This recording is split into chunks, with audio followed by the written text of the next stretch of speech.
ನಮಸ್ಕಾರ ಸ್ನೇಹಿತರೆ, ನೋಡಿ ಇವತ್ತು ಬಂದಿರೋಂಥ ಜಾಗ 2 ಎಕರೆ. ರೋಡ್ಗೆ 2 ಕಡೆ ಆಗಿದೆ. ಇಬ್ಬರು ಬೇಕಾದ್ರೂ ಇಟ್ಕೋಬೋದು, ಇಲ್ಲ ಒಬ್ಬರೇ ಬೇಕಾದ್ರೆ ಒಂದು ಇಟ್ಕೋಬೋದು.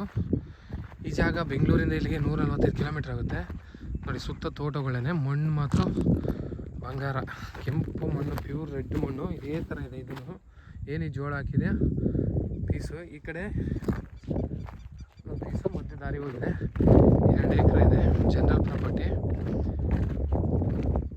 ನೋಡಿ ವಿಲೇಜಿಂದ 500 ಮೀಟ್ರ್ ಆಗುತ್ತೆ.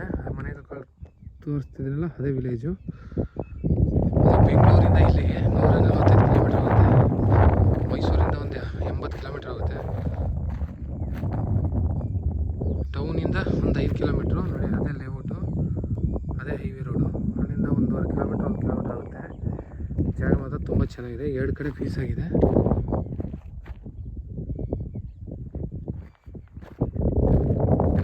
ನೋಡಿ ಅಲ್ಲೇನೋ ಅಲ್ಲಿ ಬೋರ್ವೆಲ್ ಹಾಕಿ ಇದಾಗಿದೆಯಲ್ಲ, ಅದರಿಂದ ಈ ಕಡೆಗೆ ದಾರಿ.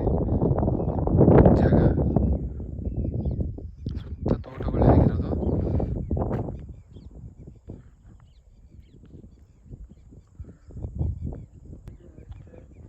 ಎಕರೆ ಇವರು 37 ಲಕ್ಷ ಹೇಳ್ತಾರೆ ಫರ್ ಎಕರು. ಸ್ವಲ್ಪ ನೆಗೋಷಿಯಬಲ್ ಆಗಿದೆ ಲೈಟಾಗಿ. ಜಾಗ ಮಾತ್ರ ತುಂಬ ಬ್ಯೂಟಿಫುಲ್ ಆಗಿದೆ. ನೋಡಿ ಸುತ್ತ ತೋಟಗಳು, ಊರು ಹತ್ರ ಇರೋದು. ಸಿಂಗಲಾಗಿ ಫಾರ್ಮ್ ಹೌಸ್ ಮಾಡ್ತಾರವ್ರಿಗೆ ಇಬ್ಬರಾರ ಮಾಡ್ಕೋಬೋದು, ಒಬ್ಬರಾರ ಮಾಡ್ಕೊಳ್ಳಿ. 2 ಕಡೆಗಿದೆ, ಮಧ್ಯೆ ಡಿವೈಡ್ ಆಗಿದೆ ರಸ್ತೆ. ತೋಟ ಅಕ್ಕಪಕ್ಕ ಬಾಳೆ ಎಲ್ಲ ತುಂಬ ನೀಟಾಗಿ ಚೆನ್ನಾಗಿ ಬೆಳೆದಿದ್ದಾರೆ.